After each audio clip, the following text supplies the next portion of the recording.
प्यारे जो संगी है तेरो, हार जस गाए ले मना। प्यारे जो संगी है तेरो, हारे जस गाए ले मना। हार जस रे गाए ले मना। हारे जस रे गाए ले मना। हार जस रे मना गाए ले जो संगी है तेरो, अवसर बीत्यो जात है केहो मान ले मेरो। संपत रथ तन राज स्यों अतने लगायो, काल फास जब गल पड़ी सब पयो परायो। जान बूझ के बांबरे तैं काज बिगाड़ियो, पाप कर सकते नहीं न गर्भ निबारियो। एह विद गुरु उपदेशिया सो सुन रे भाई, नानक कहत पुकार के गहो प्रभु शरणाई। प्यारे जो संगी है तेरो, हार जस गाए ले मना। हार जस रे गाए ले मना। प्यारे जो संगी है तेरो, हार जस गाए ले मना। प्यारे जो संगी है तेरो, हारे जस गाए ले मना।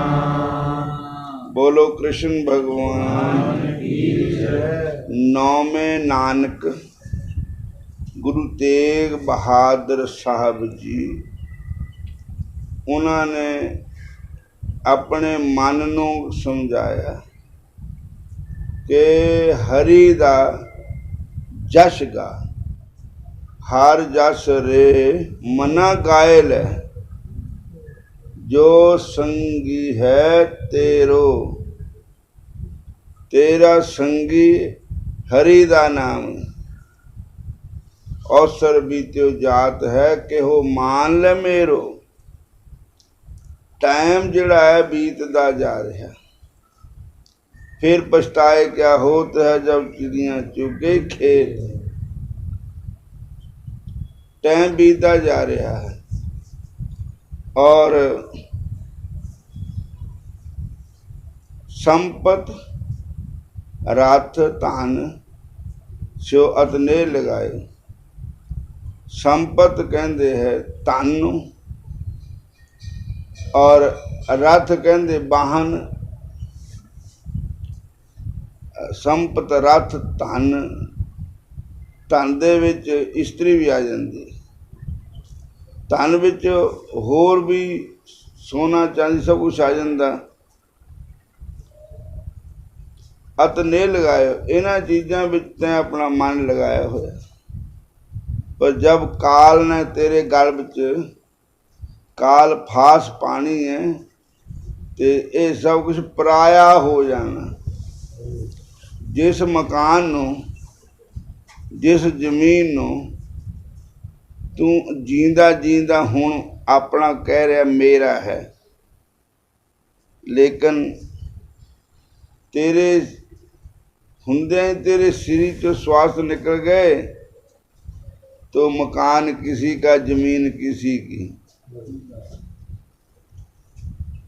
तेरे नाल तां एक किणका भी नहीं जाना, ना वो ले गए को साथ में जो मुल्कों के वाली थे। सिकंदर जब इस दुनिया से विदा होया तो उसके दोनों हाथ खाली थे। आदमी का जिस्म क्या है जिस पर शैदा है, जहाँ एक मिट्टी की इमारत, एक मिट्टी का मकान, खून का गारा बनाया ईंटें, इसमें हड्डियां चंद श्वासों पर खड़ा जे ख्याली आसमां। मौत की पुरजोर आंधी जब इसे टकराएगी, देखते देखते ये इमारत मिट्टी विच मिल जाएगी। इस वास्ते संत जना मिल हर जस गायो, कोट जन्म के दुख गवायो। संतां नाल मिल के हरि दा जस गाओ। संतां नाल क्यों कहा कि तेरी भगती भी तरक्की होएगी, जैसी संगत वैसी रंगत। ते संतां दी संगत नाल ही तेरे पर भगती दा रंग चढ़ेगा। करोड़ां जन्मां दे दुख दूर हो जाएंगे। जो चाह सोई मन पायो, जो तू चाहेगा वही तेन मिलेगा। कर कृपा हर नाम दुआयो, कृपा करके हरि दे नाम नु मंगो। कर कृपा हर नाम दुआयो, सर्व सुख हर नाम बढ़ाई। गुर प्रसाद नानक मत पाई। और अज दा काम कल पर मत छोड़ो। मन की मन माहे रही, ना हर भजे न तीर्थ सेवे। चोटी काल गही, दारा मीत पूतरा संपत तन पुन समही। अबर सगल मिथ्या ए जानो, भजन राम को सही। फिरत फिरत बहुते जुगिहारियो, मानस दे लई। नानक कहत मिलन की बरिया, सिमरत कहाँ नहीं।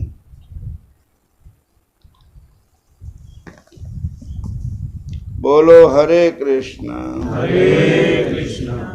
तो कथा चल रही है हरि राम व्यास जी की। एक बार नाभाकृत भगत माल की कथा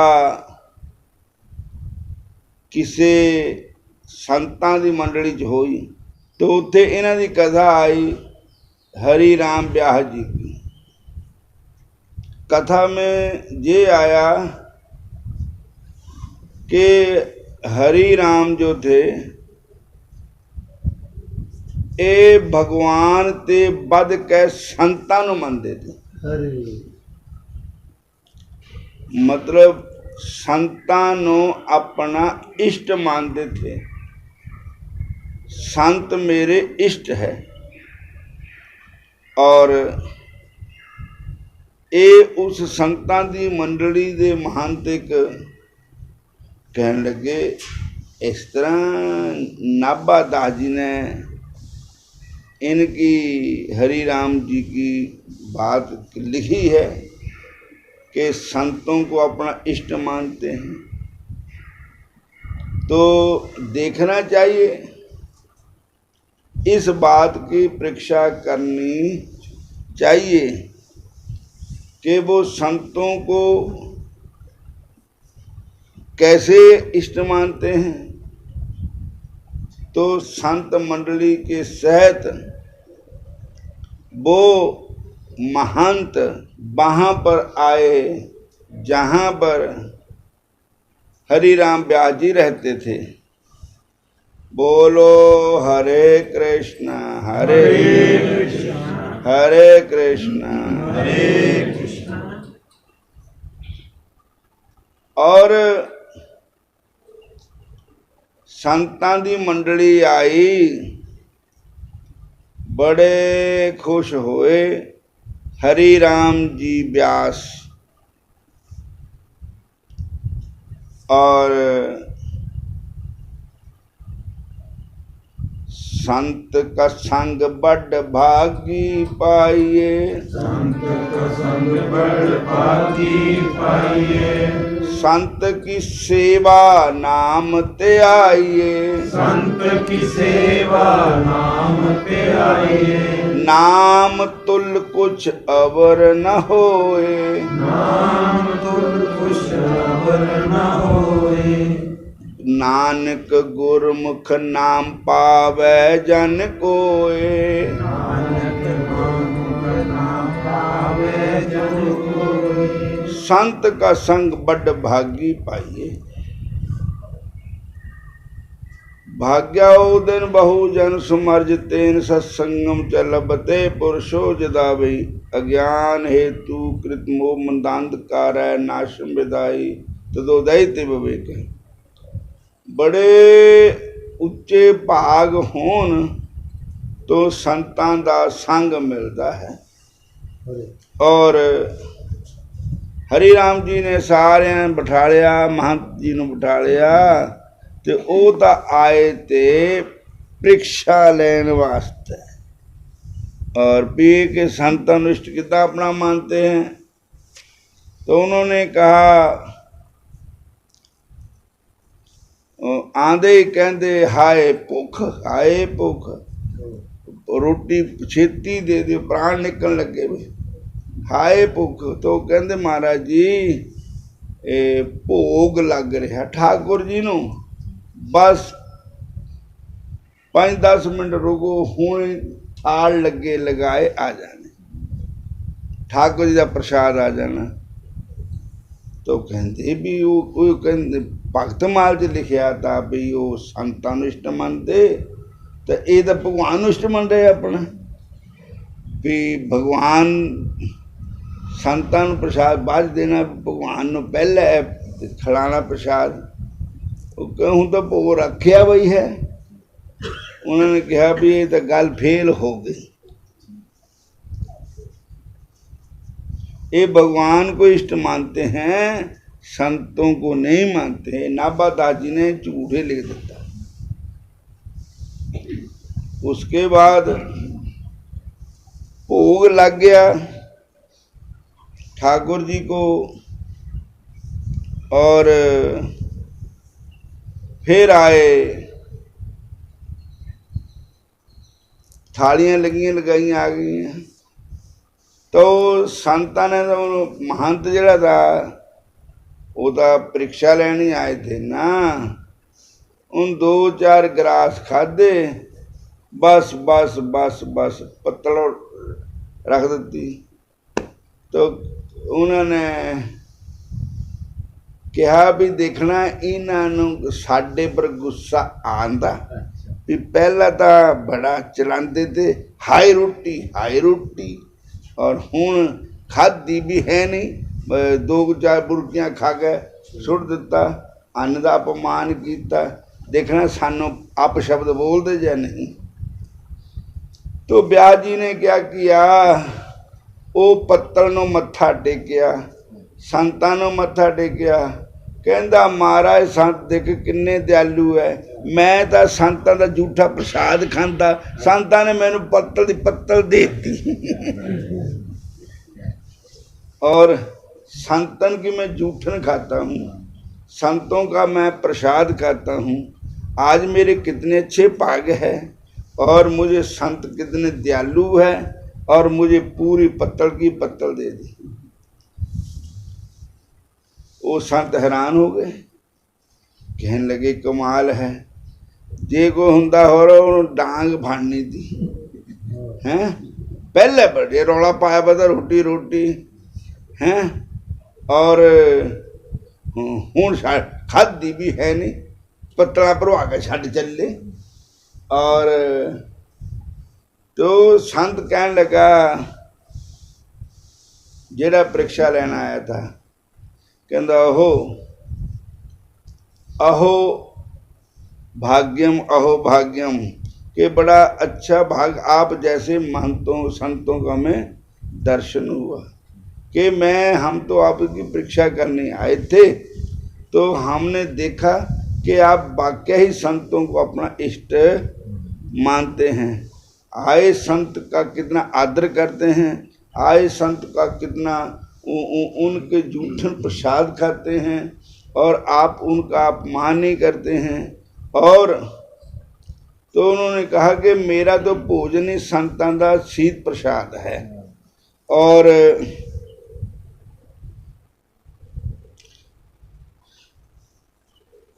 यदि कोई दूसरा व्यक्ति होता तो नाराज होता कि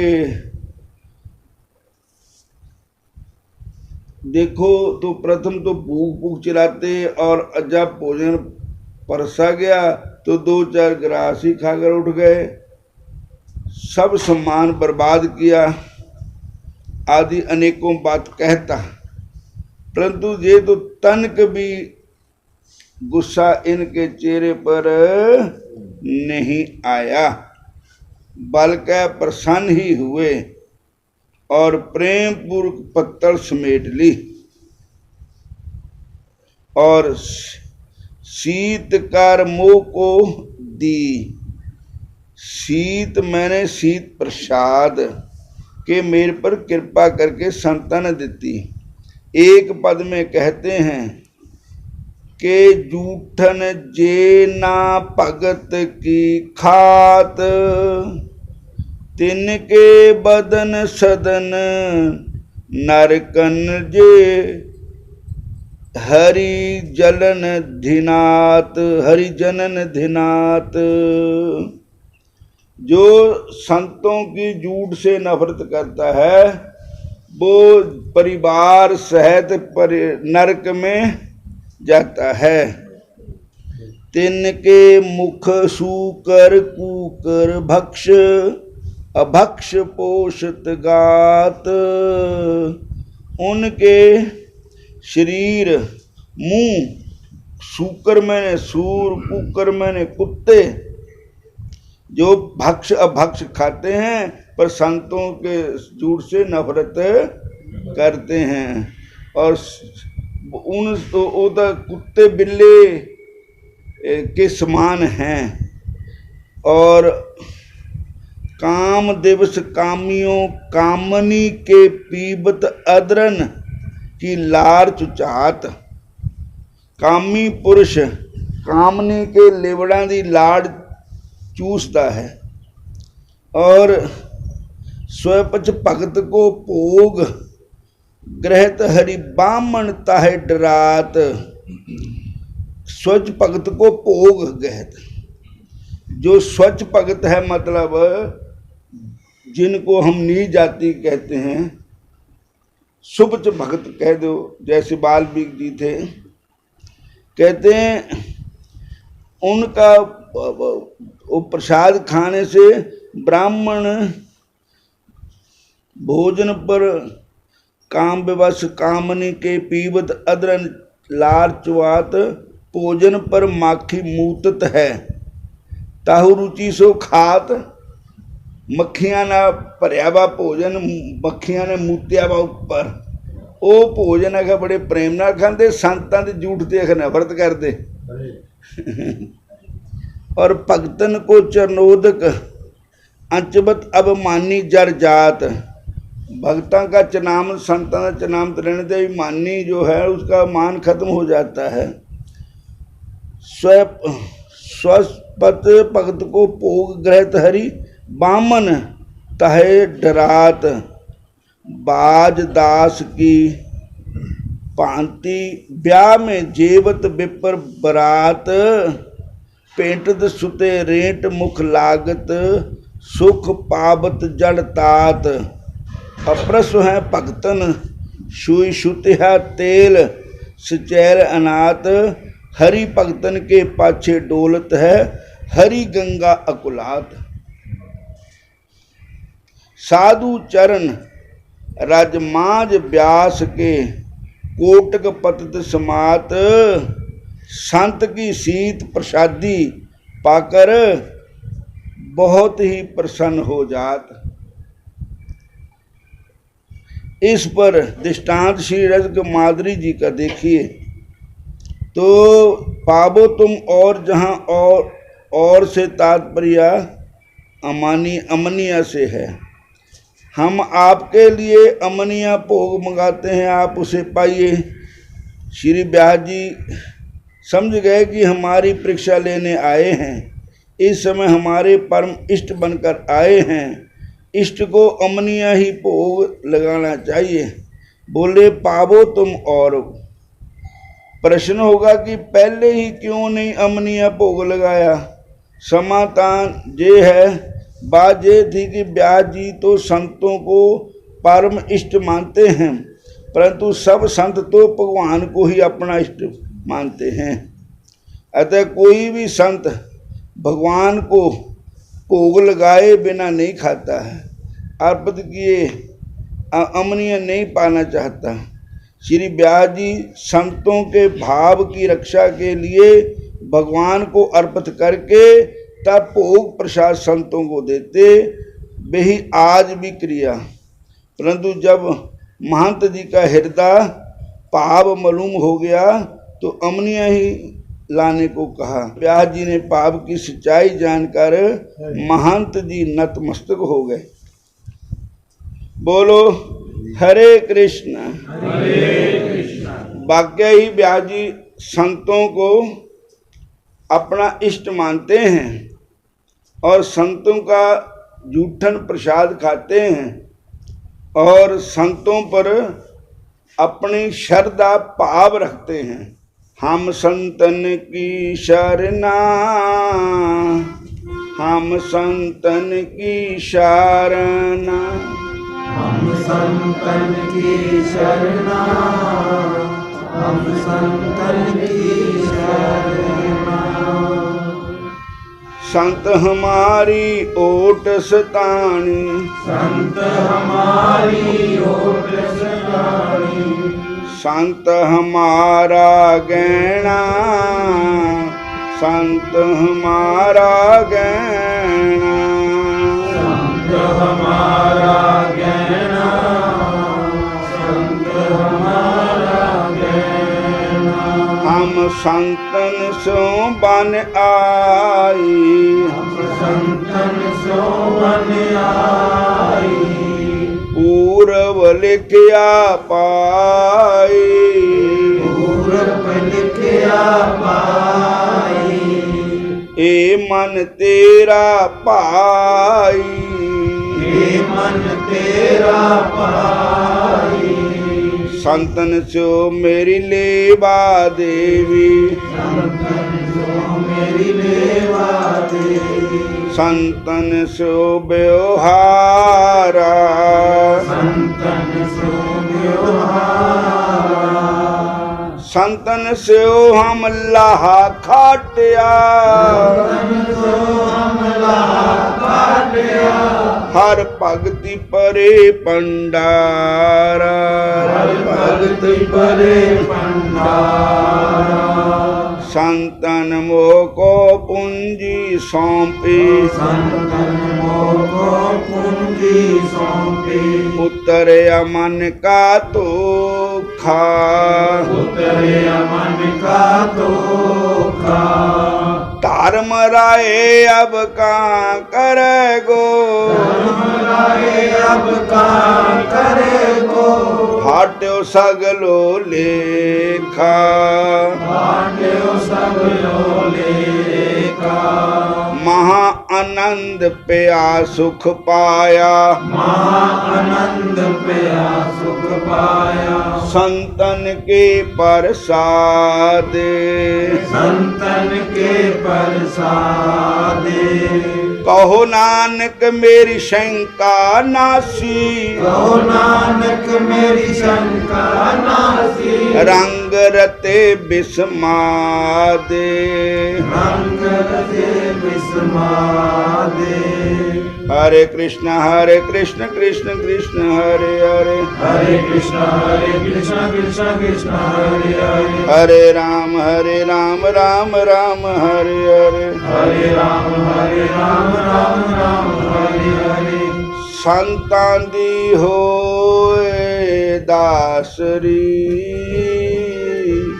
एह आचारा सिखरी, संतन की होए दासरी, आचारा सिखरी। संतां दी होए दासरी, एह आचारा सिखरी। संतन की होए दासरी, आचारा सिखरी।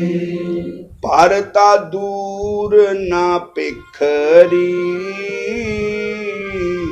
भारता दूर ना बिखरी।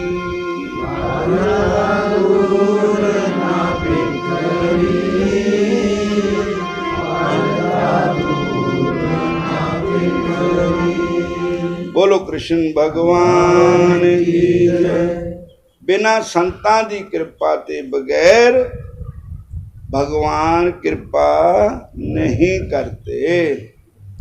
तो व्यास जी संतों को अपना इष्ट मानते थे और संतों का शीत प्रसाद देते थे और संतों पर श्रद्धा करते थे, संतों पर विश्वास करते थे।